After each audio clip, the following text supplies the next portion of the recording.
Señoras y señores, bienvenidos a Tiempo de Tertulia, programa de multidifusión que se emite en España e Iberoamérica. Hoy con el tema Sociedad y Democracia. ¿Estamos bien representados? Nos acompañan los siguientes invitados.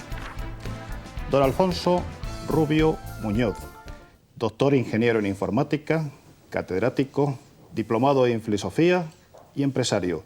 Bienvenido. Gracias. Don José Manuel Otero Novas, patrono de la Fundación San Pablo CEU, exministro y escritor. Bienvenido. Bien allá. Don Luis Núñez Ladevece, catedrático de periodismo, director del Instituto de Estudios de la Democracia y asimismo autor. Gracias por estar aquí. Pues igualmente. Don Emiliano Moreno Franco, escritor, analista político, fundador de la Asociación Alcaldes del Quinto Centenario. Gracias por estar aquí. Gracias a ustedes. Don José Díaz Nieva, doctor en Derecho y doctorando en Historia, profesor en la Universidad de Desarrollo de Chile. Bienvenido. Buenos días.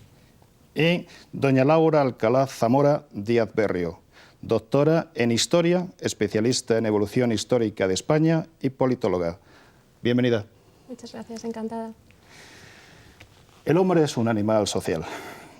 La vida comunitaria, no obstante, exige unas normas y acuerdos para que pueda ser armónica. El sistema democrático se postula, se propugna como el más recomendable, pero ¿podemos trasplantarlo indiscriminadamente a otras sociedades? Para hablar de este tema y de otros muchos, vamos a iniciar el coloquio. Y la primera pregunta es para don Alfonso. ¿Estamos bien representados? Yo creo que incluso en una sociedad que presume o presumimos España de ser una democracia madura, creo que no estamos bien representados. Pero no estamos bien representados ni por el gobierno actual, ni por el anterior, ni tampoco el anterior. Sin duda alguna, los políticos tratan de hacer sus cosas, su trabajo, lo mejor posible. Pero creo que no llegan a solucionar muchos problemas que tienen planteado nuestra sociedad española, como de otros países donde nos están recibiendo este programa. Problemas que afectan a un gran número de ciudadanos y que tienen resultados trágicos. Y han demostrado no quererlos solucionar cuando esos problemas ya han sido solucionados en otros países. Ejemplo, los accidentes de tráfico. Señores, en España, el año pasado, 2005, han muerto 3.329 personas. Otras tantas, 3.000 y pico, han quedado heridos. Más de 1.000 son casi parapléjicos. Y la sociedad, los políticos, no hacen nada por solucionarlo.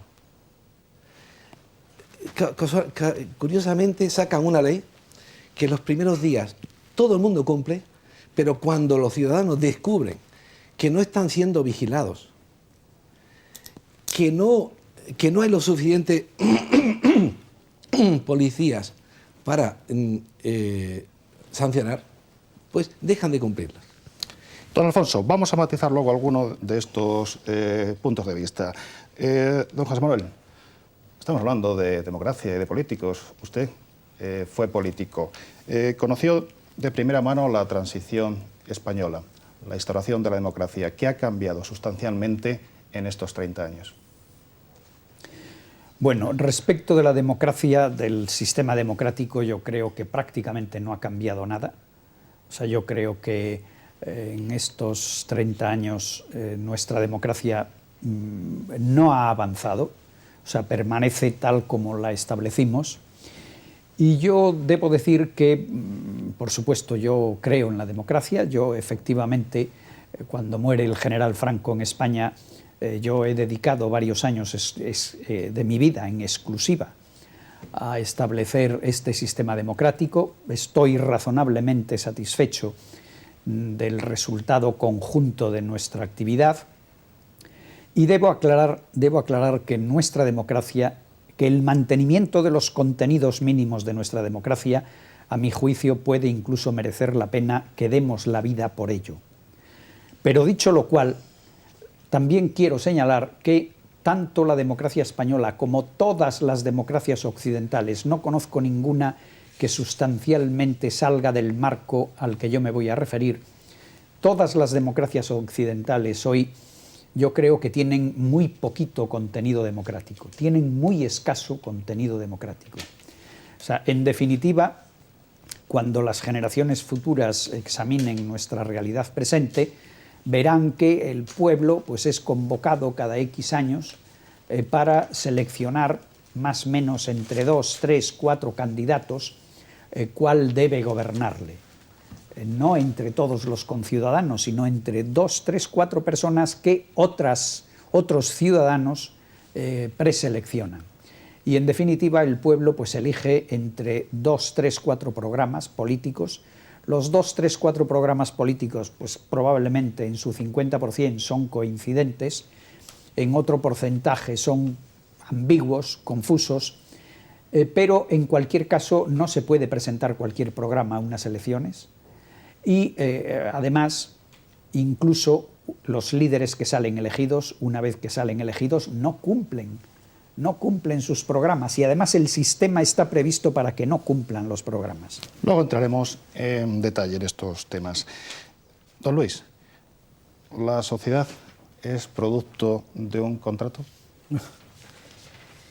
Me parece que los términos que se han elegido para este programa están muy bien definidos, muy bien seleccionados, esto de sociedad, democracia, representación. Claro, el problema principal de la democracia es precisamente el problema de la representación, y el propio problema de la representación es también, diríamos, el aspecto en el cual se podría pensar que la democracia no responde a lo que es una auténtica noción de democracia. La democracia en su origen no está pensada en una representación, por lo menos como la actual. La representación efectivamente se basa en algún tipo de contrato, de relación de algún tipo, una delegación, puede ser calificarse como se quiera, pero desde un punto de vista amplio se podría llamar pues, un mandato, que puede ser imperativo o no, y eso es en cierto modo una figura contractual. La cuestión que me ha hecho con relación a la pregunta es si el origen propio de la sociedad puede estar vinculado a un contrato, lo cual sí que realmente pues, es un poco distinto, y eso, la respuesta a esa pregunta da lugar a distintas concepciones de la propia sociedad y son realmente complejas. Pero lo realmente importante es el aspecto representativo. Stuart Mill denominó a este sistema no democrático, sino justamente gobierno representativo, y me parece que esto es efectivamente, porque si la democracia la llamamos el gobierno del pueblo, por el pueblo y para el pueblo, según la célebre frase de Jefferson, pues eso no se da por este procedimiento bajo ningún aspecto. Lo que se da es un sistema de delegación.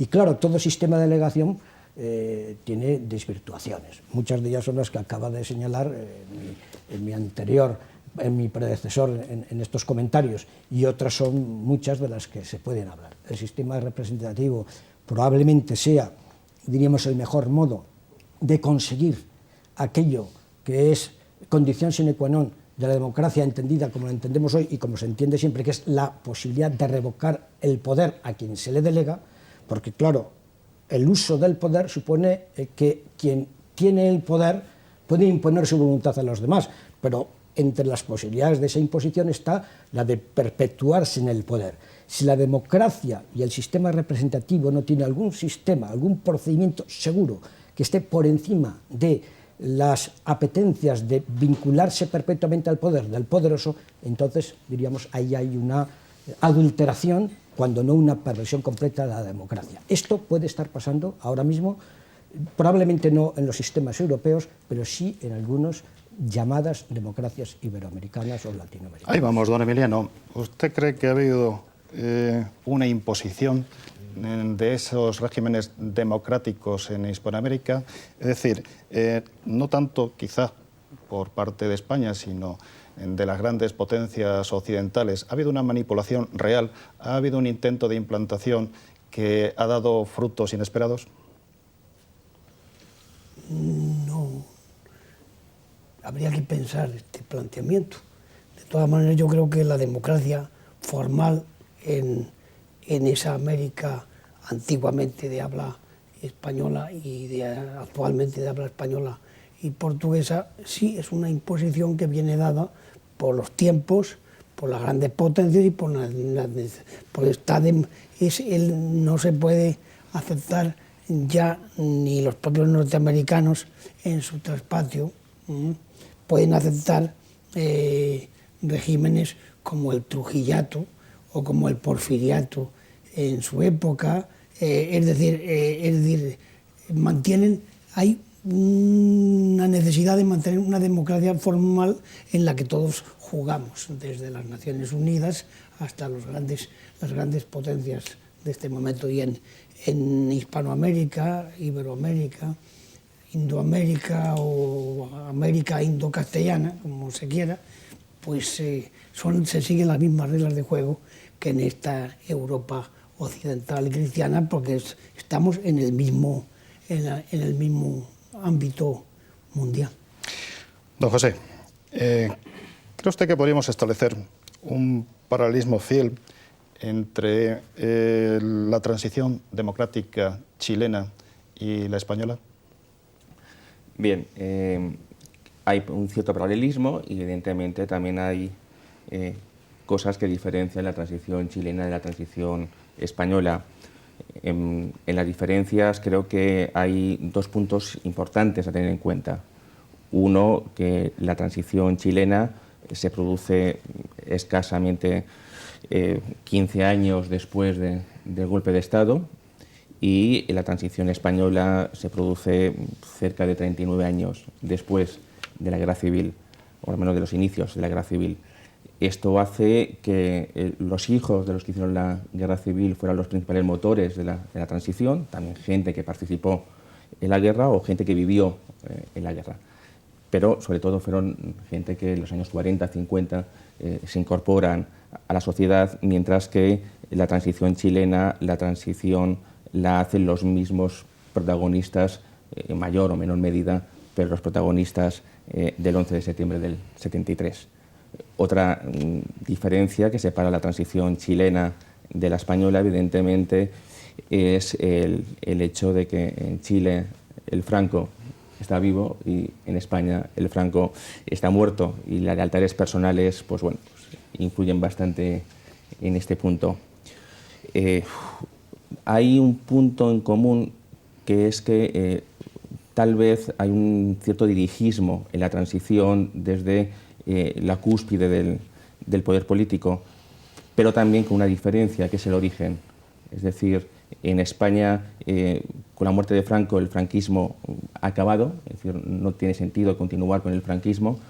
Podía haber durado 2, 3, 4 o 5 años, pero no tenía ningún sentido el continuar con ese régimen, y además la sociedad que nos rodeaba tampoco ayudaba mucho a que eso se mantuviera, mientras que en la cuestión chilena, desde los inicios del año 73, es decir, los propios manifiestos de la Junta Militar, el mismo día del golpe de Estado, ya establecían, tal vez siguiendo un poco el principio de la dictadura romana, el hecho de implantar un modelo democrático, depurado, eso sí, pero volver un poco a la situación anterior al 11 de septiembre, tratando de eliminar aquello que llevó a ese sistema.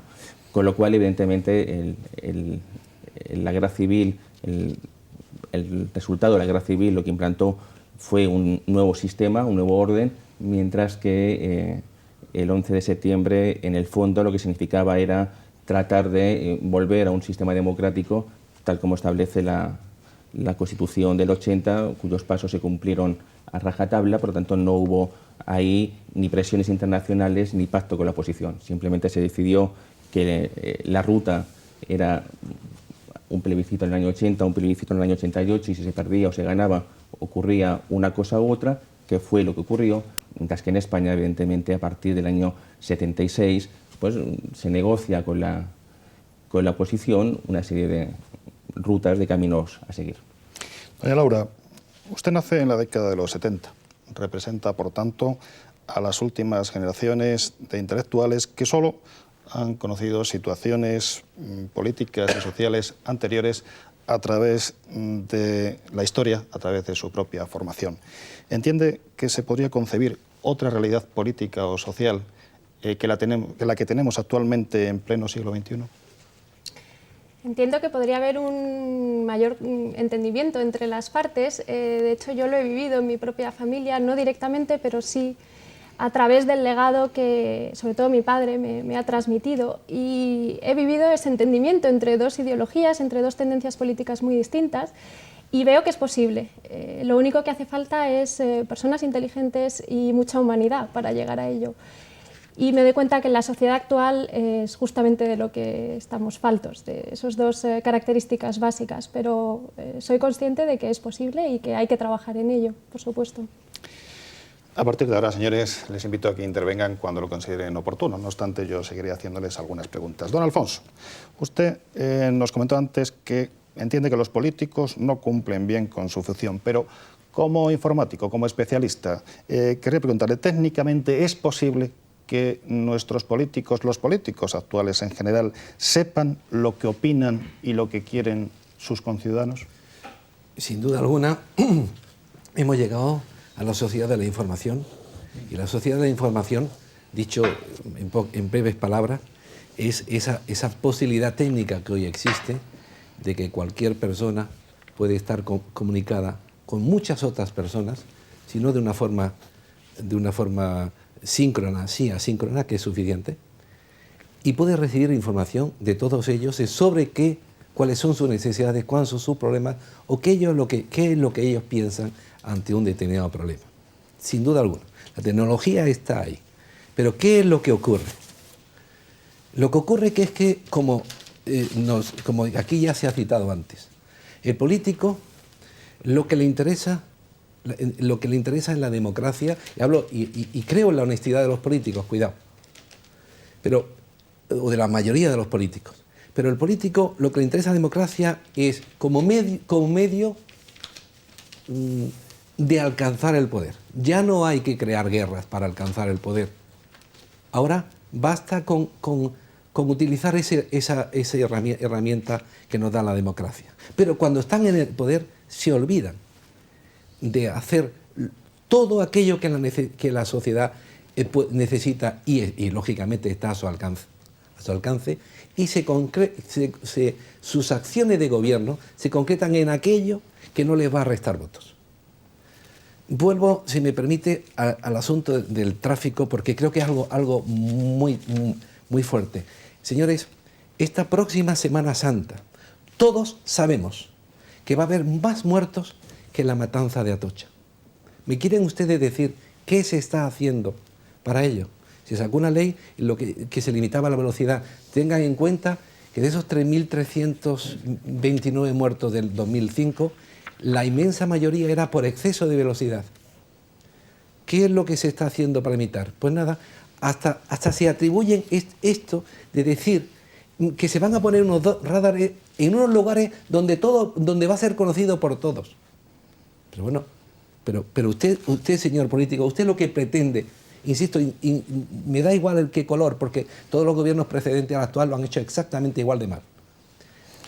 Don José Manuel, permítame, esa aceleración excesiva, esas prisas, también las comparten los políticos, tienen demasiado interés y mucha premura en asaltar el poder, asaltar al Estado. Me estoy basando en el título de su último libro, Asalto al poder, España debe subsistir. ¿Existen, por tanto, esos intereses personales que condicionan las prisas y el interés por formar parte del sistema? Sí, el título de mi libro es Asalto al Estado, España debe subsistir. Efectivamente. Corrijo, pero con mucho gusto contesto a su pregunta. Y, hombre, si hablamos de los políticos, yo debería señalar que, en mi opinión, el problema de las carencias democráticas deriva fundamentalmente de que, en definitiva, y por mucho que digamos lo contrario, somos muy pocas las personas en el mundo, no estoy hablando de España, en el mundo, somos muy pocas las personas que de verdad creemos en la democracia.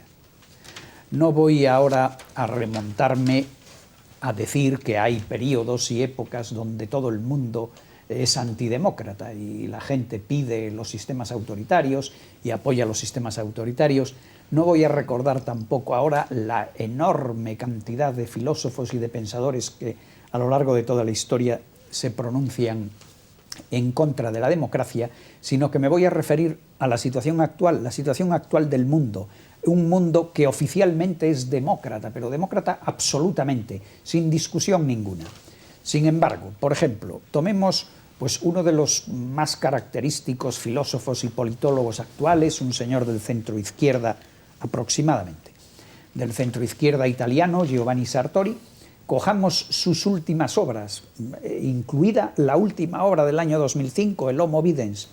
Bien, o sea, el señor Sartori ahí, en contra del criterio tradicional que decía, hombre, tenemos que vivir una democracia representativa, porque la democracia directa griega hoy es imposible dada la complejidad de nuestras sociedades, Sartori dice lo contrario, dice hoy es perfectamente posible la democracia directa, y enlazo con lo que acaba de decir Alfonso, mi antecesor.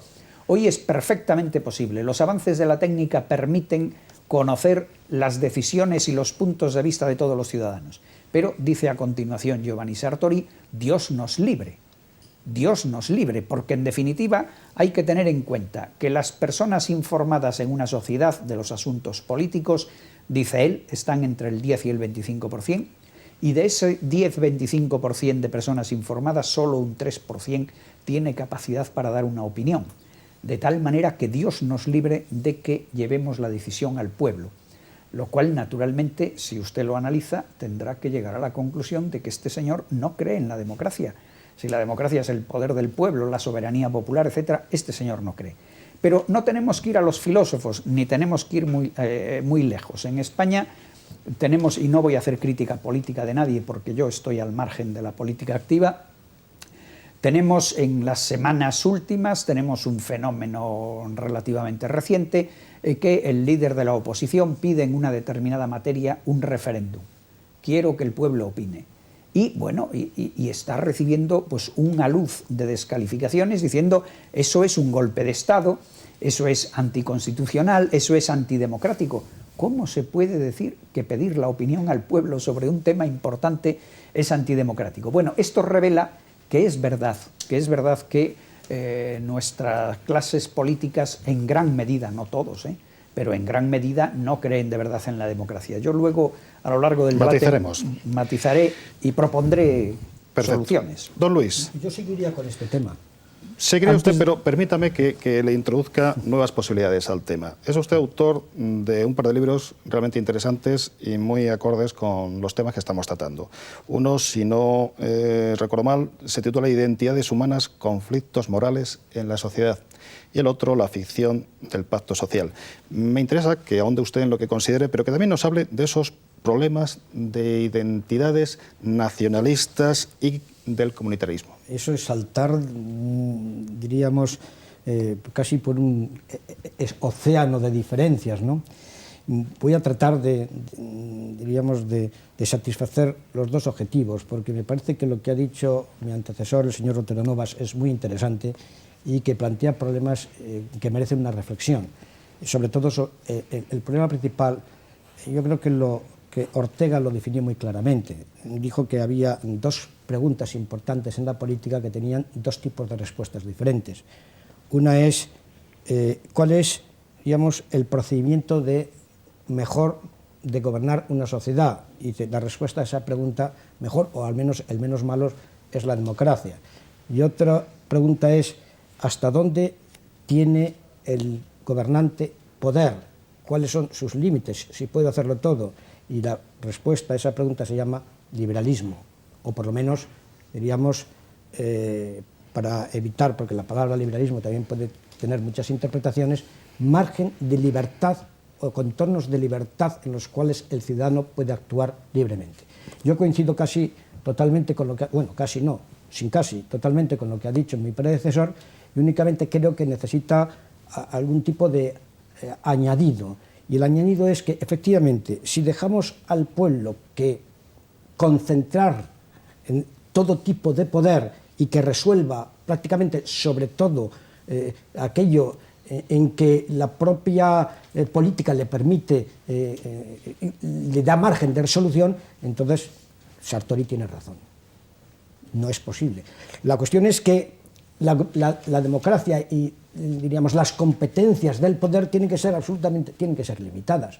Si consideramos que el pueblo ha de ser, en principio, libre de cualquier injerencia política y que los ciudadanos son principalmente y ante todo personas libres para hacer sus iniciativas, para hacer sus proyectos de vida, para realizarse, para tener sus puntos de vista, entonces la cuestión tiene ya otro planteamiento. El problema de Sartori es que efectivamente, como ha dicho Otero Novas, es un socialdemócrata y como tal socialdemócrata lo que quiere es ambición, acaparación de poder para transformar la sociedad a partir del poder político. Pero justamente eso es lo que, diríamos, tiene que ser limitado. En la medida en que se limite eso, entonces yo no tengo ningún miedo a que se utilicen técnicas informáticas y procesos informáticos para que el pueblo pueda, de algún modo, manifestar su voluntad y llegar a decisiones de carácter directa, que era probablemente el procedimiento en que habían pensado los primeros griegos. Bueno, que habían pensado, sobre eso hay que matizar.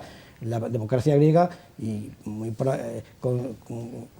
concretamente Platón e incluso Aristóteles, preferían sobre todo el sistema de sorteo para seleccionar quién debe ser el gobernante, porque era el que estaba ajeno a cualquier tipo de voluntariedad, de grupo de presión o de interés representativo. O sea, que el sorteo era probablemente el procedimiento más democrático, considerado, esto hay un libro muy interesante de Mounier, en el que últimamente lo ha puesto de actualidad, y que... Ahora, hay otras cuestiones ahí en las que, por ejemplo, Platón insiste. Dice, el problema del poder, es decir, que a lo mejor el punto de vista que yo he expresado antes tiene que ser también matizado, es que en una sociedad tan compleja como la nuestra efectivamente hay que tener conocimientos y, en un cierto modo, el poder se convierte en un mandato, en una delegación, no exactamente en un contrato, justamente por los propios procesos de división de trabajo social. De mismo modo que un arquitecto difícilmente puede ser médico, pues, o que un informático difícilmente puede ser un piloto de Fórmula 1, pues también, y por las mismas razones, en una sociedad compleja, tiene que haber funcionarios especializados y no toda persona tiene capacitación para poder, diríamos, gobernar o poder dedicarse a las tareas de gobierno de un modo casi, como en estos momentos ocurre, profesional. O sea que todo resulta complejo, todo resulta matizable, pero en principio me parece que lo fundamental es comprender que junto a la idea de democracia como autogobierno del pueblo por el pueblo, lo cual es en sí mismo prácticamente utópico, está la idea de limitación del poder del gobernante, porque ese poder tiende a ser avasallador, tiende a ser abarcador y al final puede acabar en ser, incluso por procedimientos democráticos, a ser totalitario. Perfecto. Si le parece, luego volveremos sobre el segundo tema que le planteé de los nacionalismos. Don Emiliano, estamos hablando de cómo nos aferramos al poder. Usted mencionó antes términos que habían acuñado grandes dictadores, grandes o pequeños dictadores, Trujillato, Porfiriato, Crispulato. De verdad tenemos esa ansia, esa necesidad de poder. De verdad, cuando llegamos a tocar esas altas esferas de decisión, altas, medianas o pequeñas, es imposible que salgamos por nuestra propia voluntad de esos núcleos de toma de decisión.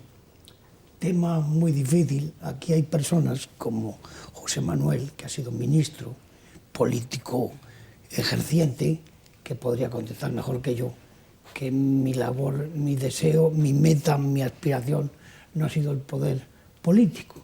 Pero el poder político es una apetencia universal y el pueblo lo admira, lo critica, pero al mismo tiempo, gracias precisamente a los medios de comunicación, le entra esa sensación en su casa y participa de esas ansias y apetencias de partidos políticos, de grupos de presiones y demás. Es un tema que está metido en todos los hogares y en todas las casas en este mundo en el cual los medios de comunicación se nos colocan a través fundamentalmente de la televisión en nuestras casas, ¿no? Es un tema, el poder, yo creo que muy poca gente renuncia al poder. Creo que fue únicamente Carlos V, el gran emperador de América y de España, el primero, que supo renunciar al poder. No sé si oportunamente o lo debiera haber hecho antes, supongo que ese es un tema largo. Los grandes hombres fuertes, precisamente, Kemal Atatürk se murió muy pronto y por eso los turcos lo adoran. Es decir, el problema del poder es perpetuarse, aunque muchas veces eso de que corrompe de Loreto y de la famosa frase, fundamentalmente estupidiza y cretiniza con la colaboración fundamentalmente de los medios de comunicación. No hay más que ver en una recepción de políticos y de antiguos políticos, en cuanto aparecen los señores de la televisión, todos empiezan a tusarse, a poner su mejor perfil de moneda romana. Todo el mundo estamos influidos por ese tema. Don José, vamos a plantear otra cuestión para el debate. Actualmente está muy en boga el tema del indigenismo. Es como fruto de ese intento de implantación, a veces artificial, a veces forzada, de las democracias, fundamentalmente en Iberoamérica. Es una pregunta que casa perfectamente con lo que veníamos discutiendo, o al menos dos de los contertulios. No creo que sea un problema de adaptación de la democracia en América, porque al fin y al cabo la democracia es algo occidental, América es la cultura occidental y el indigenismo es algo forzado y casi, si se me apura, invento occidental. El problema es el de participación. El problema es, tal vez hablamos de democracia y tal vez el problema es plantear qué es democracia. No voy a hacer una teoría de la democracia, pero sí quiero recordar, al menos a alguien bastante estimable para mí, cuando hablaba de la partitocracia. Es decir, no estamos en un sistema democrático, estamos en un sistema partitocrático. Es decir, en un sistema falsamente democrático, secuestrado por los partidos políticos, en el cual se produce una división entre la sociedad y los partidos políticos. Por eso, tal vez, un sistema democrático más social, donde la sociedad tiene un papel más importante, donde los clubes sociales, amigos, las damas del sur, los amigos del rifle o los amigos del Pato Donald, como en Estados Unidos, y sociedades como la española, donde las sociedades, los grupos sociales apenas existen, donde la militancia de los partidos políticos es baja, donde cada 4 años votamos, donde da igual que votemos o no votemos. Quiero recordar aquel referéndum de un estatuto autonómico, quiero recordar que el gallego, porque me toca muy de cerca, donde cerca del 70% de las personas se abstuvieron. ¿Cómo se puede aprobar un estatuto de autonomía o aprobar cualquier cosa cuando un 70% de los ciudadanos no votan? Es decir, si se hace un referéndum, evidentemente es para hacerle caso, no que sea orientativo, pero creo que también se debería introducir limitaciones o cuotas en el cual, a partir de una votación determinada, si no se alcanza, pues ese referéndum no fuera válido. O, cómo no recordar, esos referéndums habidos en Francia y en algún país del norte de Europa sobre el tratado o no de la Unión Europea. Es decir, hay que hacer tantos referéndums como sean necesarios hasta que salga el referéndum que queremos. Es decir, mire, oiga, las cosas no juegan así. Entonces, creo que gran parte de eso, la culpa lo tiene, digamos, se puede traspasar a lo que ocurre en América con el indigenismo. También es cierto que hay otros problemas añadidos. Si hablamos de Bolivia y sacamos la votación de Evo Morales cerca del 53%, a la cual podemos añadir alguna votación más, como del movimiento indigenista Pachacuti, o alguna otra formación más indigenista o de izquierdas, o de extrema izquierda, nos encontramos con datos muy curiosos. Cerca del 55 y el 60% de la población oficial de Bolivia es indígena. Es la votación que ha sacado Evo Morales y Felipe Quisque. Bien, es cierto que esto no es del todo cierto, o sea, que sociológicamente había que matizar esta afirmación, pero es sintomática. Esa misma población vive en niveles de pobreza, y cuando hablamos de pobreza hablamos de pobreza grande, es decir, no es que no lleguen a final de mes, no es que tengan problemas económicos, sino grandes problemas de pobreza. Y evidentemente eso se traduce. Claro, en los años en que Bolivia, con su revolución del 52 y el MNR pretendió erradicar el analfabetismo, y resulta que teóricamente en Bolivia no hay analfabetos, pero los hay. Cosa curiosa, entonces los datos oficiales no se corresponden con los reales. Y entonces todo eso juega. Bolivia, el factor económico es importantísimo, Sí. pero realmente es un país rico. Es un país rico que tuvo niveles incluso de prosperidad en el conjunto iberoamericano, en la época del estaño, olvidemos a los No solamente el patinos, estaño, a los llamados. es el segundo país con reservas de gas, es un Exactamente. país con petróleo, un país con oro, Lo que pasa y es es que el no país un más pobre de Son América. dos países porque desde la emancipación de la corona española, pues lógicamente se hizo una estructuración absolutamente artificiosa. Bolivia no es una Bolivia, son dos Bolivias, como hablábamos antes. La nación chole, la gamba. Entre el altiplano, entre los collas y los del el oriente riquísimo, Santa Cruz, con pruritos independentistas y veleidades secesionistas, imitando mal las autonomías españolas, izando hasta un pendón parecido al andaluz, verde y blanco, pues es un tema muy curioso. Es decir, Bolivia es un país extrañísimamente, geopolíticamente... Aquí había que lanzar una lanza en favor de los habitantes de Santa Cruz de la Sierra, el único himno hispanoamericano donde se menciona la madre patria. Pero lo van a suprimir en cuanto unos criollos que van a propiciar el indigenismo, porque por conveniencia, y conozco a alguno, como el señor Bedregal, que ya está dispuesto a colaborar, del presidente de Comibol y otros, está dispuesto a colaborar con los indigenistas. Bueno, también nuestro embajador en una época socialista, el señor se ponía un chullo y un ponchito y bailaba, el señor Carmelo Angulo, es decir, que todos nos indigenizamos cuando nos conviene. No solamente le mandamos nuestro médico particular a don Evo Morales. Los intereses de la, ¿cómo se llama?, de Repsol y yacimientos petroleros fiscales son muy importantes. Y no vamos a recordar eso.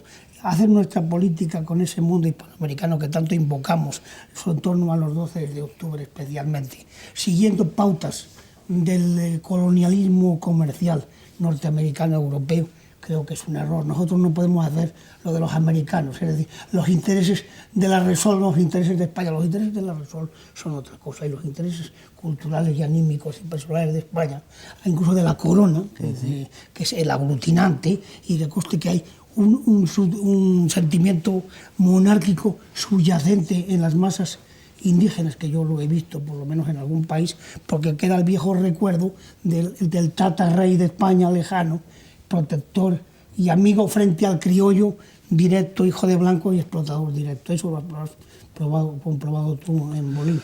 Sí, pero esto es también a medias, porque también es cierto que se está inventando un falso indigenismo en el cual el indio ha sido explotado por la colonia, y nos olvidamos que los ejércitos reales, la independencia, quien defendía la bandera del rey, la bandera de España, eran los indios.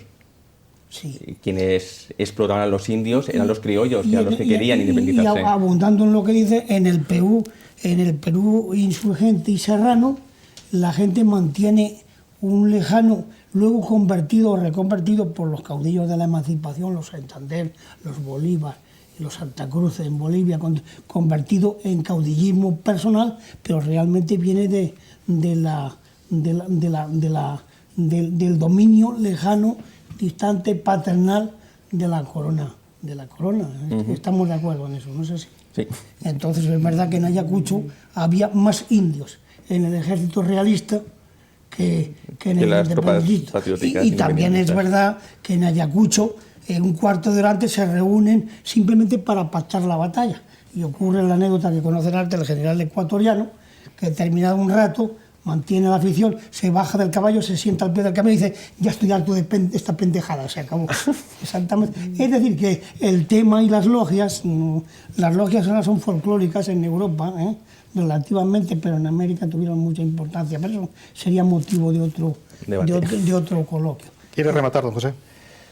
No, simplemente eso, decir que tal vez el problema del indigenismo en sí, como uniendo un poco al debate, sea el problema de la participación ciudadana en los sistemas democráticos. Es decir, yo creo que en los sistemas continentales, en Europa o en los sistemas americanos, quitando tal vez el norteamericano y algo menos el inglés, el británico, lo que pasa es que la sociedad va por un sitio, los políticos y el aparato del Estado va por otro sitio y rara vez casan los intereses de unos y de otros, o rara vez, digamos, se implica la sociedad en los temas de debate interesantes. Lo que no se puede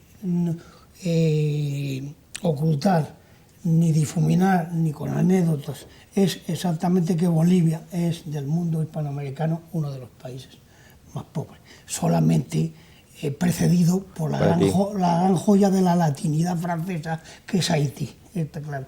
En ese aspecto los franceses lo hicieron peor todavía que nosotros, ¿está claro? Ese es el tema. Doña Laura, vamos a dar un pequeño golpe de timón a los temas propuestos. Volvamos sobre algo que apuntó usted en su anterior intervención. Nos habló de cómo había vivido una experiencia familiar en la que había disfrutado del legado de las dos Españas, algo que ya está casi obsoleto u olvidado y que nos da mucho miedo volver a nombrar o renombrar. Esa experiencia familiar, como usted dijo, la permitió comprobar. Hay que recordar, sus apellidos son, entre otros, Alcalá Zamora y Queipo de Llano, quizá para que lo comprendan mejor nuestros contertulios y televidentes. Digo, esa experiencia de diálogo positivo dentro del seno familiar, ¿cree que se puede extrapolar, que se puede generalizar al resto de la sociedad? Bueno, pienso que debería poderse. Y de hecho, pues la experiencia mía es que realmente se puede, dos tendencias opuestas en un momento en el que realmente las tendencias ideológicas estaban mucho más enfrentadas que hoy en día. Yo pienso que hoy, a pesar de que hay distintos partidos y distintas ideologías, realmente están mucho más cerca de lo que estaban en la España inmediatamente anterior a la Guerra Civil. Y sin embargo, ese entendimiento era posible. Comentabas, Basilio, que bueno, ya no, la gente joven ya no entiende tanto esto de las dos Españas, y probablemente no lo entienda, no lo ha vivido, pero yo he oído muchos comentarios de gente de mi edad, gente que está al principio de la treintena, y que bueno, pues hace comentarios del tipo: esta persona es un rojo. Y a mí me sorprende realmente una persona que no ha vivido esa etapa, que se refiera a una tendencia ideológica más de izquierdas como rojo. Bueno, es quizá un término de modé, ¿no? en este momento, en el momento actual.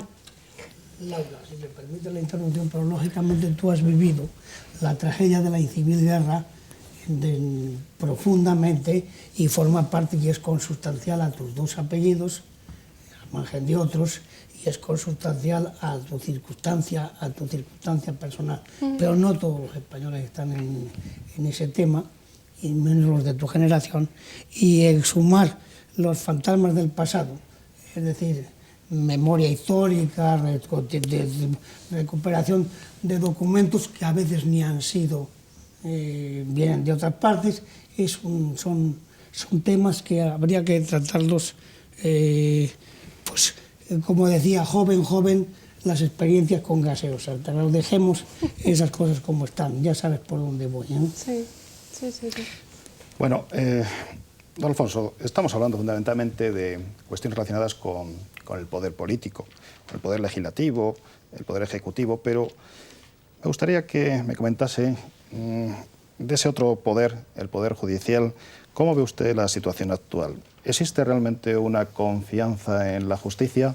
¿Este poder judicial supone en ciertos momentos una postura contrapuesta a la que se establece desde la política?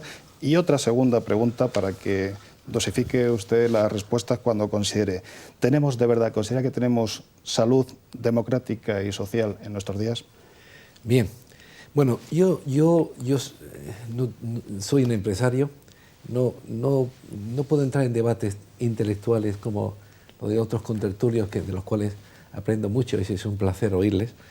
Yo voy a ir a lo práctico, si me lo permite. El título de este programa es Estamos bien representados, Sociedad y Democracia, estamos bien representados.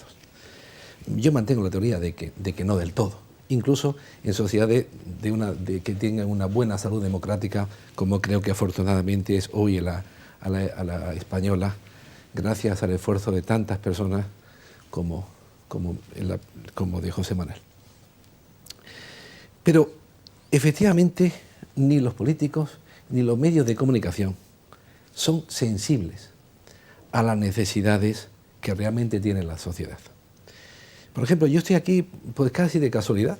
Yo tuve un infarto, me considero una persona perfectamente, bueno, una persona, digamos, bastante informada, aunque no soy médico.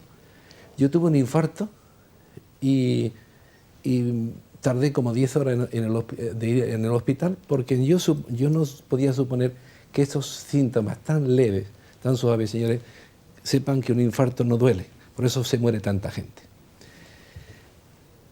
A mí nadie me había, en los medios de comunicación, en la sociedad, nadie me había informado de cuáles son los síntomas de un infarto. Yo he hablado con muchas personas, de directivos, presidentes de empresas, que no lo saben tampoco. Hay esa creencia de que duele el brazo izquierdo, señores, es mentira, el brazo izquierdo no duele en la inmensa mayoría de los infartos. Bueno, pues la sociedad sabe que este año, los políticos saben que este año van a morir muchos miles de personas en este país, que si llegaran a tiempo al hospital salvarían su vida. No dan la información de los síntomas, que son muy fáciles de reconocer. En cambio, ¿cuánto sabemos de la rodilla de Ronaldo? ¿Cuánto sabemos de la bebida, que es la chispa de la vida? ¿Y qué poco sabemos de esto? Eso es una traición a la democracia. Eso es no ejercer correctamente la democracia. Eso es haber utilizado la democracia como medio para obtener el poder. Y luego olvidarlo. ¿Por qué? Porque claro, si todos esos síntomas se dijeran, en algún momento habría mucha gente en la unidad de urgencia. Entonces lo más correcto es callarse, para que las urgencias vayan solamente el que casualmente va, como yo, y casualmente salvará la vida. Pero otros miles de personas van a morir por falta de información. Señores, qué fácil es decir a una persona cuáles son los síntomas con los cuales en un porcentaje importante puede estar siendo objeto de un infarto. Esto es lo que decía de la salud. De la justicia, bueno, en encuestas que se han hecho dicen que la institución más valorada en nuestra democracia es la corona. Yo me sumo a esa opinión, por supuesto. Y de la menos valorada o de las menos valoradas es la justicia. Estos días se ha dicho que el 74%, una encuesta que se ha realizado, que se ha publicado en los telediarios de España, que el 74% de los españoles creen que no se aplica bien la justicia. Y el 84% no tienen confianza en la justicia, entre otras cosas, por su lentitud. Es misión de esos políticos que un ciudadano, que el 84% de los ciudadanos crean en su justicia, porque creer en su justicia es creer en su sociedad. Eso lo ignora. Entonces, estamos bien representados. Voy a lo práctico, sigo con lo de antes. No estamos bien representados. Señores políticos, si alguno de ustedes me oye, señores televidentes, si alguno de ustedes puede reflexionar sobre el papel, exíjanle a los políticos que ejerzan, que sepan que están ahí por nuestro voto y para nuestro servicio. Están haciendo una democracia representativa. La auténtica democracia a la que más se ha desarrollado, porque a lo que había en Grecia, señores, aquello no era una democracia, por Dios. Allí solamente podían votar unos cuantos. Y luego, además, como uno de estos contertulios decía, luego se elegía por sorteo. Eso no es democracia, eso es romanticismo. Don José Manuel, ya que no ha terminado de responder don Alfonso a la segunda cuestión, ¿usted considera que actualmente disfrutamos de una salud democrática y social aceptable? Contestaré esa pregunta, pero antes permítame que complete, que complemente, no contradiga las opiniones de nuestra compañera Laura. Es una reflexión española, pero yo creo que es válida en general para todo el mundo. Efectivamente, en España, cuando muere el general Franco, conseguimos hacer una constitución por consenso para evitar que vuelva a estallar la guerra civil, lo cual quiere decir que las dos Españas se ponen de acuerdo. O sea, ese fue el gran mérito de la transición, poner de acuerdo a las dos Españas. Bueno, yo que he trabajado mucho en ello, pues siempre me he preguntado, ¿de verdad, esto fue un mérito nuestro? Hombre, algún mérito habremos tenido los que lo hicimos, pero ¿de verdad fue un mérito nuestro o fue el resultado de una situación? Y más bien yo creo que fue el resultado de una situación, porque naturalmente, o sea, yo no había hecho la guerra civil, yo nací después de la guerra civil, pero mis padres, en mi casa, toda mi infancia y mi juventud, me estuvieron hablando, hijo mío, cuidado, no volváis. Incluso mi padre me decía, no te metas nunca en política, no le hice caso. Pero había una llamada a la prudencia. Y entonces los que hicimos la transición, aunque mayoritariamente no habíamos conocido la guerra civil, pero teníamos un recuerdo muy vivo. Y entonces fomentamos y conseguimos ese pacto entre las dos Españas. ¿Cuál es el problema? Que pasa una generación. Y entonces yo he tratado de reflexionar sobre lo que hoy nos ocurre en España, donde te dicen vamos a resucitar la memoria histórica. Hombre, pero si habíamos acordado que de eso ya no íbamos a hablar, que era un tema para historiadores, que no nos lo íbamos a sacar. Bueno, pues ahora se saca. ¿Por qué? ¿Porque son malas personas? ¿Porque son tontos? No. Es que es otra generación. Ni ellos ni sus padres han hecho ya la guerra civil. Y por consiguiente se vuelve a las andadas. Y esto yo creo que es interesante que lo reflexionemos en España, porque nos pueden volver a enfrentar a las dos Españas. Y bueno, y hay síntomas de que hay cosas que efectivamente están resucitando, pero que puede ser una lección también para el resto del mundo. Luego, si quiere usted, contesto a la segunda pregunta o contesto algo. Bueno, yo creo que efectivamente la situación democrática no es muy halagüeña. Yo recuerdo que el año pasado las Naciones Unidas, o una organización de las Naciones Unidas, publicó, me parece que en Lima, el resultado de una encuesta sobre la democracia en América, donde resultaba que la mayoría de los encuestados contestaban que la democracia es secundario, que primero quieren solucionar otro tipo de problemas, lo cual, bueno, a las Naciones Unidas le alarmó, etcétera, etcétera. Yo creo que quienes de verdad tenemos fe en la democracia, tenemos que dedicarnos a profundizar en los fundamentos de la democracia, más que en la democracia misma. Persona humana, dignidad de la persona, igualdad sustancial de la persona, derecho a participar, etcétera. Porque llegará un momento, como han pasado en otras etapas de la historia, llegará un momento en que los enemigos de la democracia le dirán al pueblo, les han estado engañando a ustedes. Y en ese momento será necesario que estos fundamentos estén bien enraizados para evitar que después de ese ataque, que se producirá, sin duda se producirá, después de ese ataque no volvamos a los totalitarismos del último ciclo. Eso será necesario, pero será necesario también para que nuestra democracia actual pueda autentificarse. Yo, después de muchos análisis, yo he llegado a la conclusión de que no estamos viviendo, si queremos clasificar seriamente, no estamos viviendo en democracia, estamos viviendo en un régimen mixto, monarquía, aristocracia, democracia, que por cierto era el ideal de Aristóteles y el ideal de muchos filósofos. Yo creo que de verdad estamos en eso, y quizá no sea malo que estemos en eso. Pero deberíamos autentificar la democracia. Autentificar la democracia significa, por ejemplo, tenemos que preocuparnos de que quepan otras alternativas para presentar a las elecciones, además de las que constituyen los partidos políticos principales, cosa que hoy es teóricamente posible, pero prácticamente es absolutamente imposible. Una cosa. Otra cosa, y esto tiene relación con ustedes, los que están en el mundo de la comunicación, necesitamos imperiosamente que los inputs de los medios de comunicación, los inputs de los medios formativos, sean establecidos en los países con equilibrio, y ahí necesitamos que los poderes públicos incluso corrijan la espontaneidad de la sociedad, porque no puede haber una democracia cuando el bombardeo al que es sometida la población en la escuela, en los medios de comunicación, etcétera, están sesgados. Es necesario que todas las sensibilidades que hay en un país tengan sus escuelas y tengan sus medios de comunicación. Y si no, no nos engañemos. Entonces la democracia, el elemento democrático de nuestro régimen mixto estará muy mal. Don Luis, retomamos el tema que le propuse anteriormente.